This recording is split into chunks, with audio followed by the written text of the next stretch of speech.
देखिए, एक ये इंटरडिसिप्लिनरी कॉन्फ्रेंस जो यहाँ पे गवर्नमेंट कॉलेज धर्मशाला ने की है, उसके लिए मैं ख़ास तौर पे यहाँ का जो प्रशासन और यहाँ के जो प्राध्यापक है, मैं उन सबको बहुत बधाई देता हूँ, क्योंकि इंटरडिसिप्लिनरी कॉन्फ्रेंस करवाना ख़ास तौर पे कॉलेज स्तर पे वो एक बहुत ही रेयर एक्टिविटी है। और मैं ऐसा मानता हूँ कि शिक्षा के उत्थान के लिए, उसके विस्तार के लिए ऐसी एक्टिविटीज़ जब होती है, उससे ना केवल शिक्षकों को बल्कि विद्यार्थियों को और बल्कि पूरे क्षेत्र को उसका लाभ होता है। क्योंकि शिक्षा, मुझे ऐसा लगता है कि अपने आप में एक इंटरडिसिप्लिनरी सब्जेक्ट है। हम केवल एक माध्यम से या केवल एक ही ध्येय में आगे नहीं बढ़ सकते हैं। और यहाँ पे इन्होंने जो कॉन्फ्रेंस करवाई है, इसमें tourism, management, social science, science और ह्यूमैनिटीज़ सभी तरह के विषयों को समाहित किया है।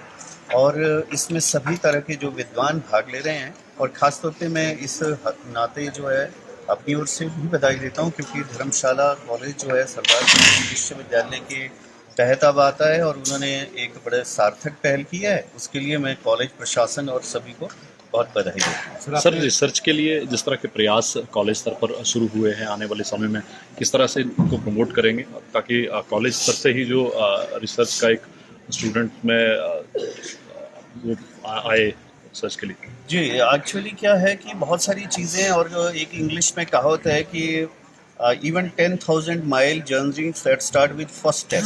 तो एक शुरुआत हुई है, और ख़ास तौर पे जो राष्ट्रीय शिक्षा नीति अब आई है, जिसमें कि 4 साल की ग्रेजुएशन की डिग्री भी होगी, और उसके बाद 4 साल की डिग्री करने के पश्चात वो सीधे रिसर्च में जा सकते हैं विद्यार्थी। उस दृष्टि से ये शुरुआत है, और आगे नेक्स्ट मैं ये समझता हूँ 5-10 सालों में बहुत से कॉलेजेस जो जैसे धर्मशाला जैसे कॉलेज जो काफ़ी पुराने और एस्टेब्लिश्ड कॉलेज है, वो ऑटोनमस कॉलेजेस बनेंगे, और वहाँ पे जो रिसर्च है उसको बढ़ावा मिलेगा। और इसलिए ये एक छोटा सा प्रयास भी बड़ा बनता है, क्योंकि सभी लोग तो रिसर्च में ना जाते हैं और ना उनकी समझ होती है, लेकिन जब इस तरह का प्रयास किया जाता है, उससे बहुत सारे लोग जो है वो उससे प्रभावित होते हैं और उस दिशा में आगे जाते हैं। और धर्मशाला मुझे ऐसे लगता है कि न केवल टूरिज़्म की दृष्टि से बल्कि कल्चरल दृष्टि से एक बहुत ही जिसको कह सकते हैं अनूठा है। और यहाँ पर बहुत सारी विधाएं और लैंग्वेज और दूसरी ऐसी चीज़ों का भी यहाँ पे काफ़ी कह सकते हैं कि भंडार है। और जब उस विषय में रिसर्च होगी तो ये सारी चीज़ें जो है आम जनमानस के सामने आएगी, जिसको कि अभी बहुत कम लोग जानते हैं।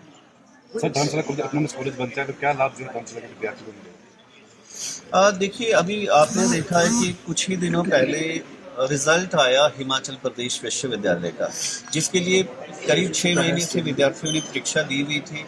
और उसके पश्चात फिर एकदम पूरा उथल-पुथल हो जाता है। लेकिन जब कॉलेज की अपनी व्यवस्था होगी, वो इसके लिए स्वयं जिम्मेदार होंगे कि उन्होंने कब उसकी परीक्षा लेनी है और उस समय पे, क्योंकि वो केवल अपने विद्यालय के, महाविद्यालय के जितने विद्यार्थी होंगे उसके लिए वो जिम्मेदार होंगे। तो रिजल्ट समय पे आएंगे, और अपने हिसाब से जो इस क्षेत्र के लिए कोई ऐसे विषय है, अभी बाध्यता रहती है विश्वविद्यालय की, हो सकता है कोई ऐसा विषय जैसे मैंने बताया कि tourism and culture of Kangra, ऐसा विषय भी जो है वो यहाँ पढ़ा सकते हैं, जिसमें कि उसको प्रमोट किया जा सकता है। उसमें ज़्यादा ऑटोनॉमी होगी, और उस दृष्टि से जो यहाँ के विद्यार्थी है वो बहुत लाभान्वित होंगे।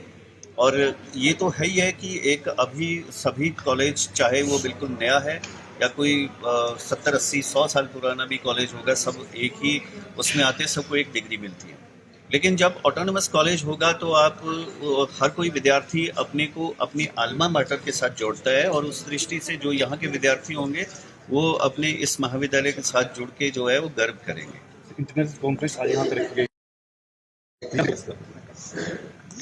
देखिए, जैसा पहले बताया कि 2 चीज़ें हैं। एक तो ये प्रथम शुरुआत है, और इसमें ऑनलाइन भी कुछ कंट्री से जो रिसर्चर है वो जुड़े थे, यूएसए, नेपाल और शायद इटली से इसमें वो जुड़े थे। और बाकी जो लोकल लोग हैं, और जैसे हमारे हिंदी में एक कहावत है कि कुछ लोग जो है वो ज़रूरी नहीं कि उनको डायरेक्ट पढ़ाया जाए, देखने से भी सीखते हैं। तो हमारे जो नवोदित विद्यार्थी है जिन्होंने कभी इस तरह की कॉन्फ्रेंस में भाग नहीं लिया, उनको ख़ास तौर पे एक नई ऊर्जा मिलेगी, और वो जो MBA, MCA और BTech के छात्र हैं वो नए प्रयोगों को करने के लिए शायद वो जागरूक होंगे और उससे प्रोत्साहित होंगे और आगे चलकर अपने पाँव पे खड़े होंगे, मैं ऐसा विश्वास जताता हूँ।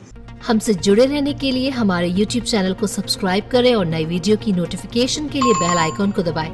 अगर आप ये वीडियो Facebook पर देख रहे हैं तो लाइक जरूर करें और ज्यादा से ज्यादा शेयर करें। इसी तरह के और भी अपडेट्स के लिए फॉलो करें हमारा Instagram पेज himachal.kesri।